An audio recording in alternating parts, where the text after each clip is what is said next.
안녕하세요. 혹시 요즘 병원비나 생활비 때문에 걱정 많으시죠?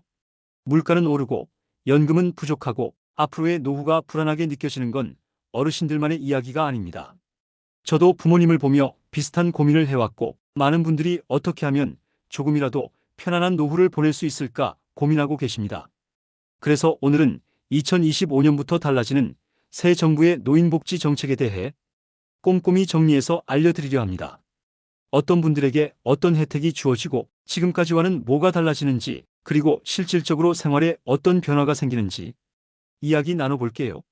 먼저 연금 이야기부터 해보겠습니다. 현재 기초연금은 혼자 사시는 경우 한 달에 약 34만 원, 부부는 각자 약 27만 원 정도 받습니다. 이유는 부부가 함께 살면 지출이 줄어든다고 보기 때문이죠. 하지만 현실은 다릅니다. 각자 필요한 생활비도 있고 아내분들이 국민연금을 못 받는 경우도 많아서 이 감액제도에 대해 억울하다는 목소리가 많았습니다. 새 정부는 이 부분을 인식하고 2025년부터 부부 감액률을 줄여나가겠다고 밝혔습니다. 예를 들어 지금보다 10% 감액률이 줄어들면 부부는 각각 약 30만 원을 받을 수 있게 되고 한 달 기준 12만 원, 연간으로는 144만 원의 차이가 생깁니다. 이 금액이면 생활비에 큰 도움이 되고 여유 있는 한 끼 외식이나 소소한 문화생활도 가능해지겠죠.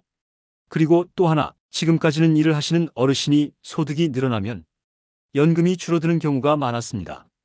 열심히 일하면 오히려 손해가 되는 구조였죠. 예를 들어 한 달에 100만 원의 국민연금을 받는 어르신이 일을 해서 350만 원을 벌게 되면 국민연금 수령액이 75만 원으로 깎이는 상황이 생겼습니다. 그런데 앞으로는 이런 감액 제도를 없애겠다는 발표가 나왔습니다.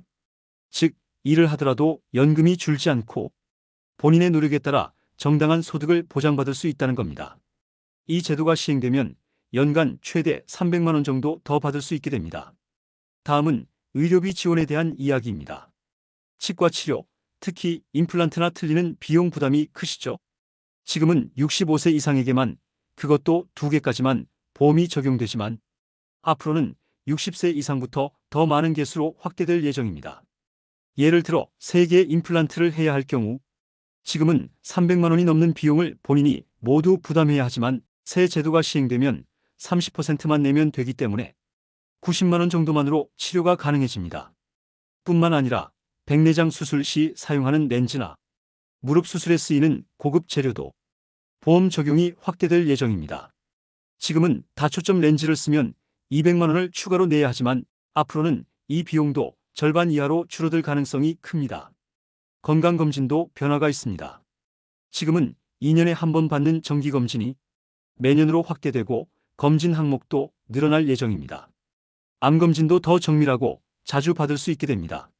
무엇보다 중요한 건 병을 조기에 발견해서 치료비 부담을 줄일 수 있다는 점입니다. 그리고 돌봄 서비스, 요양 지원도 강화됩니다. 요양보호사의 하루 지원 시간이 기존 4시간에서 6시간, 8시간으로 확대되고 본인 부담금도 줄어들 예정입니다. 혼자 계신 어르신에게는 실질적인 도움이 되고 자녀분들도 부담이 줄어 마음 편히 지낼 수 있게 되겠죠. 또 병원 입원 시 간병비도 큰 문제입니다. 하루 10만 원씩, 한 달이면 300만 원, 몇 달간 입원하면 정말 부담이 크죠. 새로운 제도에서는 이 간병비 일부를 건강보험으로 지원해주는 방향으로 조정됩니다. 절반만 지원받아도 월 150만 원, 연 1,800만 원 가까운 절약이 가능합니다. 주거환경 개선도 포함되어 있습니다. 노후주택의 안전 손잡이 설치, 미끄럼 방지 타일, 시공 같은 실질적인 개선이 이루어지고 노인 전용 임대주택도 더 많이 공급될 예정입니다. 특히 눈에 띄는 건 공공신탁 제도입니다. 예를 들어 5억 원짜리 집을 보유하고 계신다면 이 집을 국가에 맡기고 계속 거주하면서 매달 150만 원에서 200만 원의 생활비를 받을 수 있습니다. 그리고 이후에는 집을 자녀에게 상속할 수도 있습니다. 생활 속 혜택도 다양해집니다. 먼저 교통비. 서울 외 지역 어르신들에게도 버스, 지하철 이용 지원이 전국적으로 확대됩니다. 월 5만 원에서 10만 원 상당의 교통비가 지원됩니다. 통신비도 매달 3만 원씩 지원되면 스마트폰 요금 부담이 줄고 손주들과 영상통화나 유튜브 시청도 걱정 없이 하실 수 있습니다. 문화생활 바우처도 생깁니다. 연간 20만 원 상당으로 영화, 공연, 책 구매에 사용할 수 있어 한 달에 한 번 영화관 데이트도 가능하고 도서관 강의, 문화센터 프로그램도 더 자주 접하실 수 있습니다. 전기요금도 지원됩니다. 월 2만 원에서 3만 원씩 지원받으면 한 해 24만 원에서 36만 원 정도가 절약됩니다. 여름철 에어컨, 겨울철 난방 걱정도 조금은 덜 수 있겠죠. 마트에서 쌀, 기름, 의약품 등을 10%에서 20% 할인받을 수 있는 제도도 확대됩니다. 이것만 해도 월 생활비를 5만 원 이상 아낄 수 있습니다. 이 모든 걸 더하면 한 가구당 연간 500만 원에서 최대 800만 원까지 혜택을 받을 수 있습니다. 한 달로 나누면 40만 원에서 60만 원 수준이죠. 생활이 확실히 달라질 수 있는 금액입니다.